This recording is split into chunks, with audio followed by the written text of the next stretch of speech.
Kaixo, eguardion, ongi etorri Nerea Izagirre eta Ainhoa Morazaren prentsa horrekora. Euskarazko galderekin hasiko gara. Naxari, ez duzu? Bai, eguardion guztioi, eguardion Nerea, Ainhoa. Bueno, orain aste bete, Badalonaren kontrako partida ostean, egiten ari zareten demoraldi handiaren ondoren kolpea izan zen, baina ikusita taldeak nola eman zion buelta igandean, talde gisa, egiten ari zareten demoraldia eta olako kolpe baten aurrean izan zuen erantzuna, kapitain bezala nola sentitze dezue, kolektibo horren parte. Hain indarzu izatea, ez? Arazoren aurrean jarraitzen dezue ligan irabazten. Ba oso harro, nik uste dut orain arte egindako lana ekilibrio hori mantentzea badela taldearena, eta nik uste dut aurrera pausa handia atera genuela igandean, ez da batere erresa kopatik atera eta aurkari berdinaren aurka jolastea. Beraz, bueno, nik uste dut bai Nerea eta bai ni oso harro sentitzen garela taldeaz, baina ez bakarrik partidu hortatik, baizik eta nola joaten ari den denboraldea.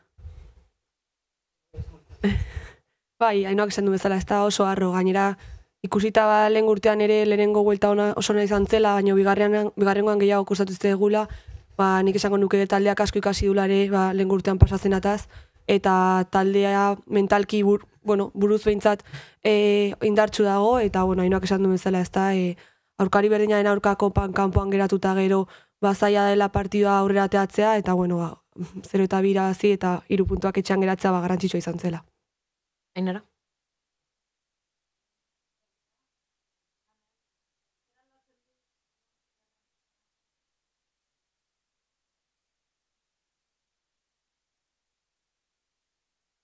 Bueno, ia esan beti dago ondo ez, zelai handietan jolastea, nik uste dut jendea area gerturatzea ere ona dela bai atletikentzat, etxean jolasten duelako baina guretzat ere bai.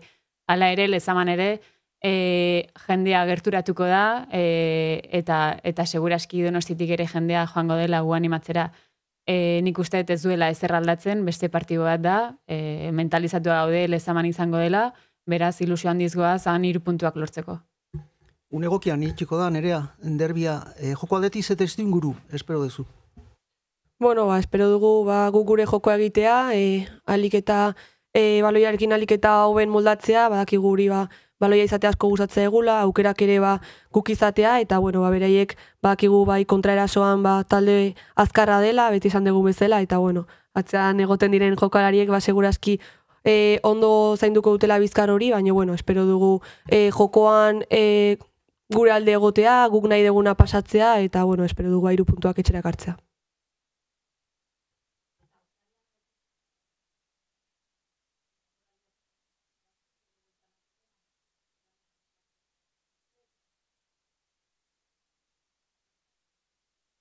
Bueno, egia da ez dela nik uste dut beraien denboraldi honena izaten ari, baina derbiak beti izaten dira berezi, berdin du klasifikazioan ze posiziotan iristen garen. Nik uste dut azkenean etxean partidu ona eta 3 puntuak galditzeko dana emango dutela, azkenean hor klasifikazioan engantzatzeko ere hor partidu gogorra egingo digutean, baina horrek ez du ezer aldatzen guretzako, azkenean guan orain arteko dinamika on hori jarraitu nahi dugu, 3 puntuak lortu eta azkenean gure bidea aurrera eraman. Nerea, Anoetako derbiatzan erraza izan, azken minutuetan atea zinean, eta nik uste perspektibakin, denborakin, puntu horrek garrantzi hartu duela ekipoa daraman ibilbidearekin. Zure kasuan zure rola pixkat aldatuta dago, partida batzu jokatzituzu hasieratik, askotan aulkitik aterata, eta rendimendu oso altua izaten ari da. Minutuak, sartutako golak gainea 80. minutuan edo haratago. Nola sentitzen zara zu paper horretan orain? Egia da aldatu dela pixkat, ez da, demoraldi hasieran minutu gehiago izan ditut, gero lesio bat dago erditik, egia da, gabonetan ondo zaindu, mendikanpo lan berezi bat egin, da egia esan ondo sentitzen naizela bai fizikoki eta bai mentalki azkenen minigabi egotea banetza garrantzitsua da. Eta azkenean minutuak ez da nire erabakia, hartu anak dira, baina barruan nagoenean balik eta bertxio benaman, eta bankillotik anatatzen naizenean ere ez da, konfiantzakin nago, ondo sentitzen naiz, eta garrantzitsuena niretza da taldeari laguntzea, bai hasieratikan edo baita bigarren zatietan.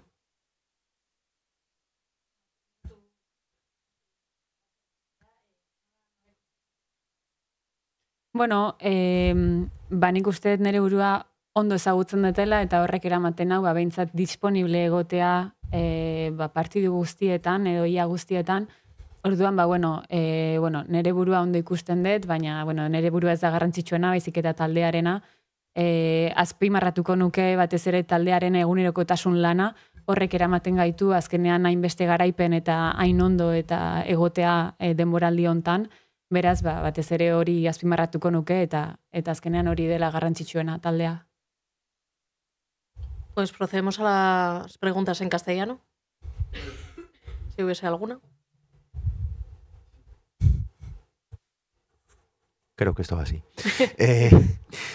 Miráis cualquiera de los dos me puede responder. Miráis la clasificación, la mente va rápido y dices, bueno, si consigo los 3 puntos, quizá otro salto más, ¿no? O sea, van a quedar 10 jornadas después de este partido y ¿cómo lo tomáis? Como que cada vez que se consigue una victoria es, oye, un golpe más para intentar terminar entre las 3 primeras. ¿Cuál es vuestro sentimiento?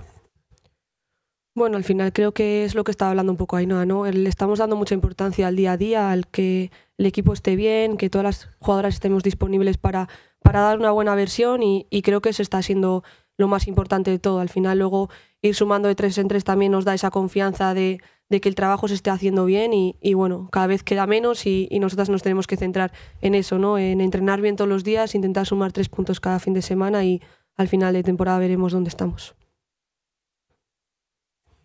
Ainhoa, ¿te fías de que el Atleti, creo que de los últimos 5 partidos ha recibido 3 goleadas? Ha metido 5, viene de encajar 4.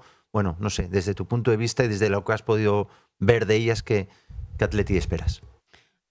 Como he dicho antes, creo que es verdad que no está siendo uno de sus mejores temporadas, pero no deja que al final ellas van a querer darle la vuelta a la situación que tienen en cualquier momento y al final este domingo tienen esa oportunidad de poder reivindicarse o decir de que aquí está el Athletic.